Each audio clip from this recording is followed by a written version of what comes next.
CEO ने अपनी company की सभी 600 लड़कियों को अपने पास बुलाया ताकि वो उनमें से एक को अपनी वाइफ चुन सके। सीईओ की बीवी बनने के लिए लड़कियों ने अपने दिमाग की सारी क्रिएटिविटी लगा दी और खूब सज धज कर तैयार हो गई। लेकिन जब वो सब ऑफिस में पहुंची तो सीईओ ने उनके चेहरों की तरफ देखा तक नहीं और बस हर लड़की से हैंडशेक करता रहा। बैच दर बैच लड़कियां बदलती रही और 600 लोगों से हाथ मिलाने के बाद भी सीईओ को कोई सूटेबल कैंडिडेट नहीं मिले। उसकी वाइफ चुनने का ये अजीब तरीका इसलिए था क्योंकि सीईओ को एक स्ट्रेंज बीमारी थी। जैसे ही वो किसी लड़की को छूता उसके पूरे शरीर में लाल रैशेस हो जाते और अनबेरेबल खुजली शुरू हो जाती। उसने फेमस डॉक्टर से इलाज करवाया लेकिन कोई फायदा नहीं हुआ। फिर एक दिन एक पुराने मास्टर ने बताया कि ये कोई बीमारी नहीं बल्कि एक लव स्पेल था। जिस लड़की ने ये स्पेल डाला था उसके अलावा हर लड़की को छूने से उसे एलर्जी हो जाती थी। ये सुनकर सीईओ गुस्से से भर गया और उसने गेस लगाया कि ये स्पेल 7 साल पहले चांस से मिली उस लड़की ने डाला होगा। उसने उस लड़की को ढूंढने का फैसला किया ताकि रिवेंज ले सके, लेकिन उस लड़की को भी नहीं पता था कि उसने कोई लव स्पेल डाला था। सीईओ से उस चांस मुलाकात के बाद न सिर्फ उसकी सारी मैजिक पावर चली गई बल्कि वो कम उम्र में 5 नॉटी बच्चों की मां भी बन गई। आज तक उन नॉटी बच्चों ने मास्टर के टोज टेंपल को लगभग उड़ा दिया था। मास्टर से रहा नहीं गया और उसने लड़की को 5 बच्चों के साथ पहाड़ से नीचे उतरकर उनके फादर से मदद मांगने को कहा। 5 नॉटी बच्चों को सपोर्ट करने के लिए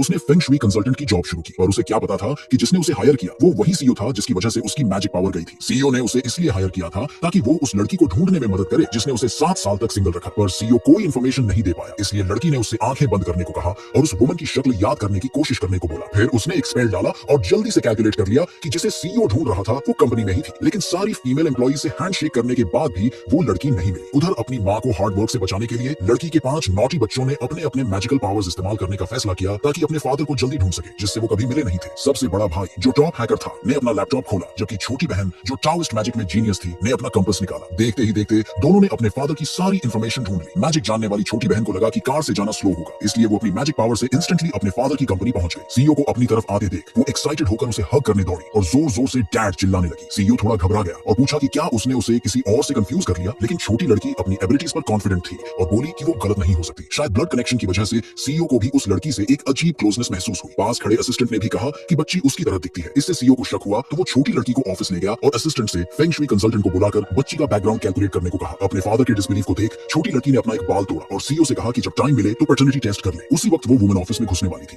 तभी एक स्कीमिंग वुमन ने उसे धक्का मारकर किनारे कर दिया। ये औरत सीईओ की ग्रैंडफादर द्वारा फिक्स की गई फियांसे थी। जब उसे पता चला कि सीईओ 7 साल पहले वाली वुमन को ढूंढ रहा है तो वो गुस्से में कंपनी पहुंच गई, लेकिन सीईओ ने इस फियांसे को कभी एक्सेप्ट नहीं किया था। जो वुमन पहले दरवाजे पर कमोशन देखने आई थी उसने अचानक अपनी बेटी को डेस्क पर बैठे देखा तो उसे बाहर बुलाया, रनिंग अराउंड न करने को कहा और घर ले गई। उधर सीईओ ने स्कीमिंग वुमन को भगा दिया, लेकिन फिर देखा कि उसके पास की छोटी लड़की गायब हो गई। अपने रिलेशनशिप को कंफर्म करने के लिए सीईओ ने वो बाल लिया और असिस्टेंट से टेस्ट करवाने को कहा। जल्द ही जेनेटिक टेस्ट के रिजल्ट्स आए जिसमें सीईओ और लड़की का जेनेटिक मैच 99% था। ये देखकर वो खुशी से पागल हो गया और अपने सबॉर्डिनेट्स को सिटी वाइड सर्च शुरू करने को कहा ताकि बच्चों को उस पॉइजनस वुमन से छीन सके जिसने उसे 7 साल तक सिंगल रखा। उसे क्या पता था कि वो पॉइजनस वुमन जिसकी वो बात कर रहा था उसी के पास कमोशन देख रही थी। इतने बड़े सर्च के बाद उस वुमन और बच्चों के क्लूज जल्दी मिल गए। सीईओ तुरंत उस वुमन के घर की तरफ दौड़ा।